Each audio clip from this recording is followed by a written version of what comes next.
fryer guy here. I want to show you guys real quick how to access the filter menu on the Evolution Elite fryers. Almost all the Evolution Elite fryers are going to be exactly the same way for accessing this, to include McDonald's fryers, which are going to be pretty similar. Just the filter buttons are on the outside, and the info and the programming is in the middle in the McDonald's. But otherwise, it's all the same. Alright, so to access the filter menu, you need to push an F button. Push and hold, and access the filter menu. Now, if it's a full vat, it doesn't matter which one you use. If it's a split vat, meaning if you look inside the vat and there's a divider that goes down the middle, it's going to be the right F buttons for the right side, left F buttons for the left side. This is where you can go ahead and access your filter stats or information here. So first one's express filter, which is going to be a quick 4 to 5 minute filter process. This is yes and this is no. This is your daily filter.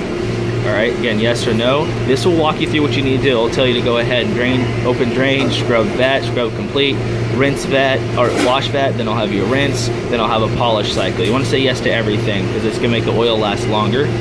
Scroll over. These are how you scroll over. Dispose. So once you're done filtering the vat, you want to go ahead and dispose the oil. You tell it you're going to dispose, it'll walk you through the process. If you've got RTI or bulk oil disposal system, it'll use the filter pump in the unit, pump it out. Otherwise, you got to put your oil disposal unit in there, like a little caddy or dolly in there, and then go from there. Drain to pan. It's kind of self-explanatory. Yes to drain. When you're done draining, you push this and it'll stop it.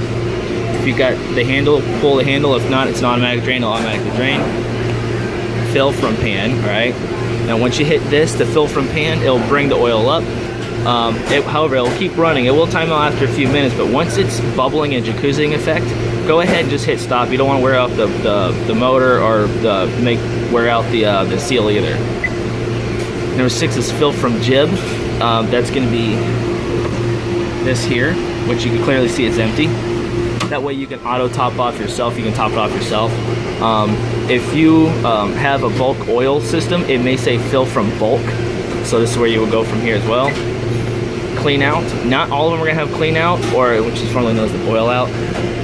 So keep that in mind. But this is where you go to access it, and it will walk you through the process. I'm not going to go through everything. This is me just showing you how to get into there. But you want to go ahead and do a daily filter on there at least, or maintenance filter. Dispose the oil, and then add your liquid, your water, and stuff like that, and then go from here. It'll walk you through that, and then your exit. So with that, guys, that's how you enter the filter menu. Hopefully this helps you guys out. If you liked it, and it has, go ahead and hit that like button. Also, got any comments or suggestions, leave them down below. And don't forget to click on that bell for more notifications. But guys, thanks for watching. I'll see you later.